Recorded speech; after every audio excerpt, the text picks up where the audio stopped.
Soyez les bienvenus pour ce 5e dimanche de Pâques. Je suis le chemin, la vérité et la vie, nous dit Jésus au chapitre 14 de l'évangile de Saint Jean. Laissons-nous guider sur ce chemin de vie que nous propose Jésus. Ouvrons grand notre cœur à cette parole, qu'elle vienne nous toucher, qu'elle vienne nous fortifier, qu'elle vienne nous aider à grandir dans notre foi. Et pour commencer ce temps de prière, tous ensemble louons le Seigneur en chantant. Hosanna, Hosanna, Hosanna, Hosanna. Ouvrons les portes au roi, au Dieu de gloire, lançons des cris de joie. Laissons jaillir un chant de victoire.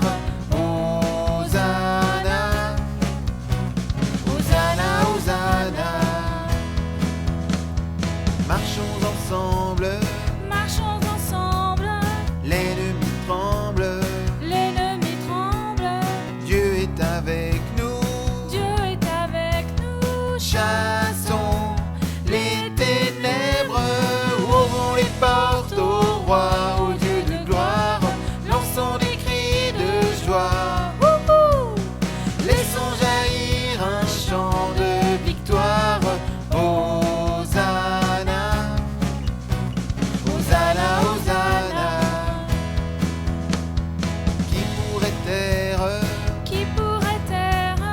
Notre prière, Dieu est avec nous, levons sa bannière, ouvrons les portes au roi, au Dieu de gloire, lançons des cris de joie, laissons jaillir un chant de victoire. Hosanna, Hosanna, Hosanna. Dansons devant lui, remplis de sa vie, Dieu est avec nous, chantons sa louange, ouvrons les portes au roi, au Dieu de gloire, lançons des cris de joie, laissons jaillir un chant de victoire. Hosanna, Hosanna, Hosanna.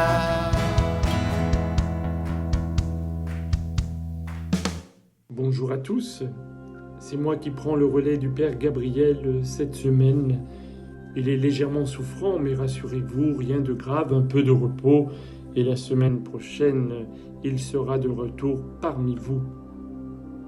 Voilà 5 semaines que les chrétiens du monde entier ont célébré la fête de Pâques. Il est vrai, de façon un peu surprenante cette année.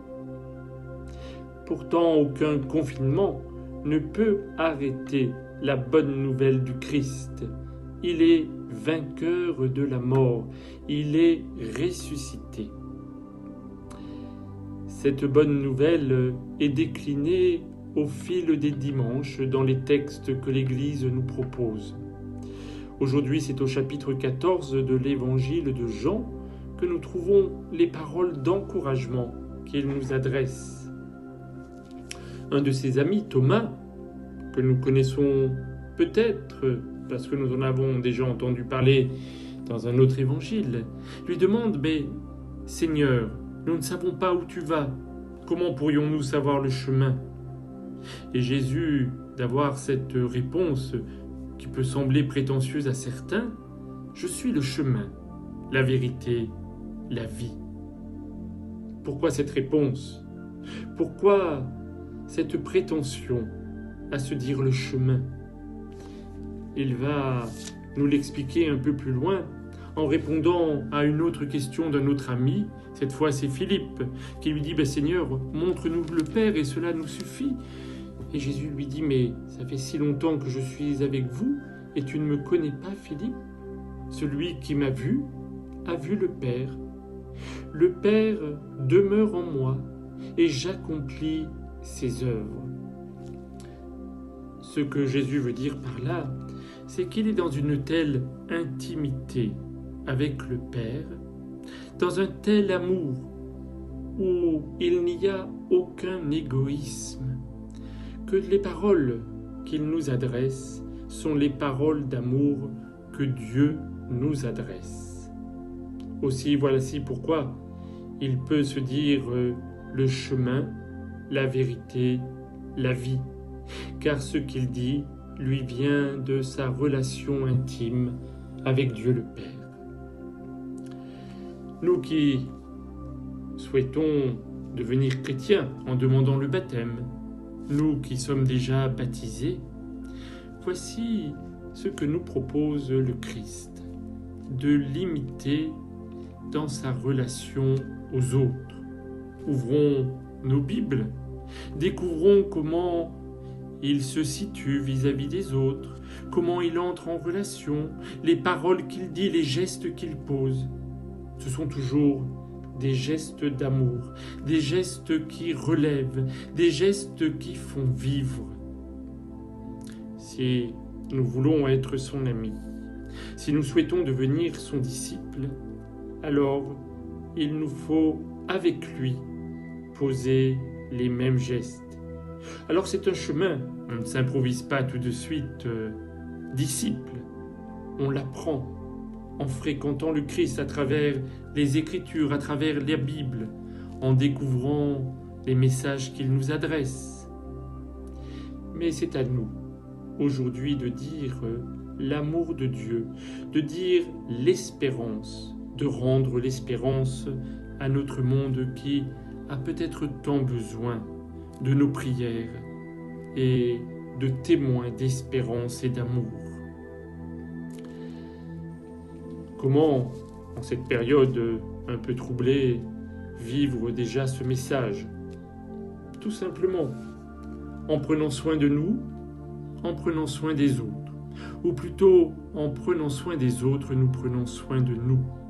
Cela passe par ce que l'on appelle depuis quelque temps les gestes barrières, se tenir un peu à distance actuellement des autres, éviter de les embrasser, les poignées de main, se laver les mains, éviter tout simplement que le virus ne circule, prendre soin de soi, éviter d'être contaminé, c'est éviter de contaminer les autres.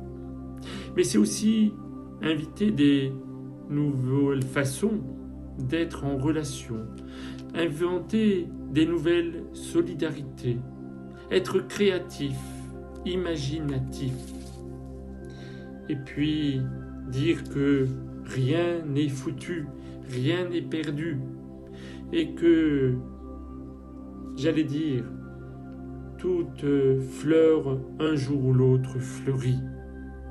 Alors certes, il ne faut pas être innocent, et il ne faut pas nier les difficultés de ce temps. C'est jamais ce qu'a fait le Christ, mais c'est au contraire, essayer d'agir pour que une vie nouvelle renaisse, j'allais dire, de ces maux qui nous frappent actuellement. C'est à chacun de nous, donc, d'être témoin de la bonne nouvelle et de l'espérance du Christ. Parole d'encouragement, vous qui allez peut-être reprendre le chemin de l'école, voilà. Et également, surtout, ce qui est important, c'est que vous ne perdiez pas le moral, et puis aussi de croire que tous ensemble, voilà, on peut, comme on nous le dit, et je crois que c'est vrai, on peut gagner la bataille contre ce virus. Alors soyez des transmetteurs d'espérance auprès de tous ceux que vous rencontrerez dans les jours, dans les semaines qui viennent. Bon dimanche à tous et bonne Pâques.